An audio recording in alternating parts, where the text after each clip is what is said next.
Hommage à Katy Bernème ou une vie de plume, de lutte et de liberté. Le 2 avril 2024, le monde du féminisme français et de la littérature a perdu l'une de ses voix les plus audacieuses, les plus sensibles et les plus lucides. Katy Bernème, écrivaine, militante, journaliste, et pionnière du féminisme contemporain, s'est éteinte à l'âge de 73 ans. Derrière cette disparition, c'est une époque entière qui s'efface peu à peu, celle des années de révolte, de libération, de quête de sens. Une époque marquée par le souffle de mai 1968, par la révolution sexuelle, par l'émergence d'une parole féminine forte, plurielle, et déterminée. Dans cette vidéo, nous allons revenir ensemble sur le parcours de cette femme rare. Une femme discrète mais essentielle, qui a contribué à faire entendre des voix longtemps réduites au silence. Une femme qui a vécu avec intensité, écrit avec sincérité, et lutté avec une force tranquille, pour plus de justice, plus d'égalité, plus de liberté. Une jeunesse façonnée par l'engagement. Katy Bernème naît en 1951. Elle grandit dans un monde encore profondément patriarcal, où les femmes doivent se taire, se conformer, et bien souvent, s'effacer. Mais très tôt, elle refuse les carcans.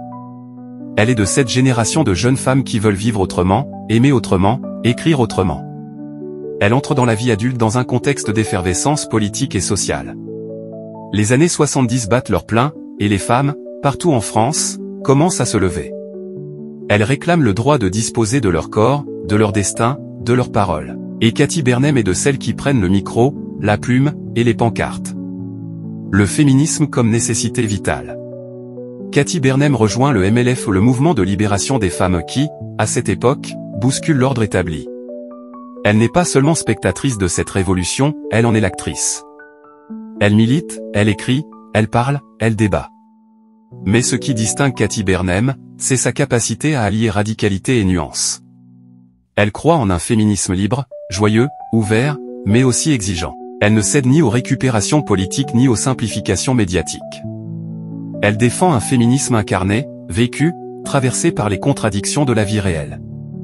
Elle fait aussi partie des premières femmes à affirmer ouvertement son homosexualité dans l'espace public. À une époque où l'homophobie est encore largement banalisée, elle ose dire « je » avec courage et fierté. Elle signe d'ailleurs en 1977 le célèbre manifeste des 343 salopes, dans lequel elle déclare avoir avorté un acte illégal à l'époque, passible de prison. Une plume pour dire l'intime et le politique. Katy Bernème n'est pas seulement militante. Elle est aussi, profondément, une écrivaine. Une femme de lettres, dans le plus noble sens du terme.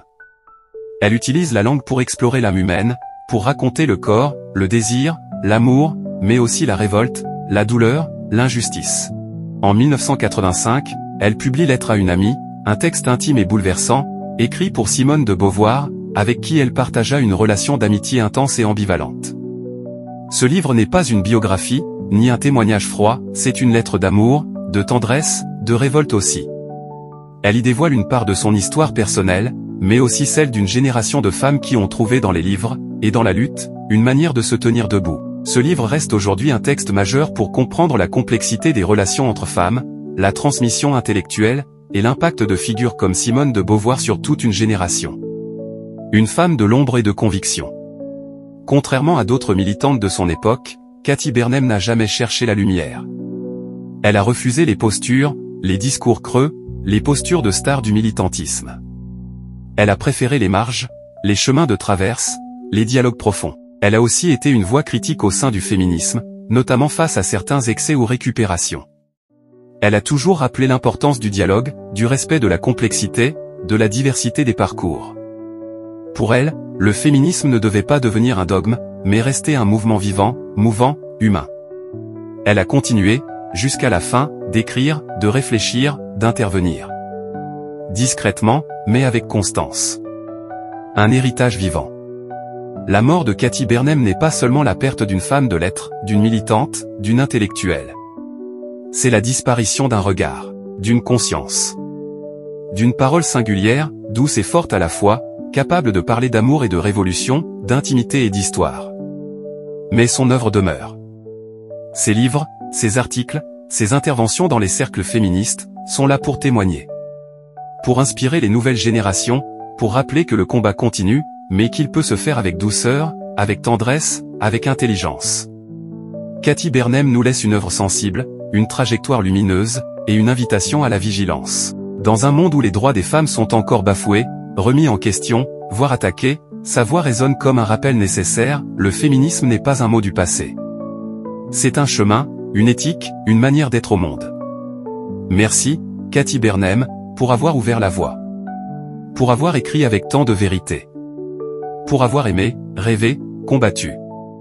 Et pour nous avoir montré que la liberté est d'abord une aventure intérieure.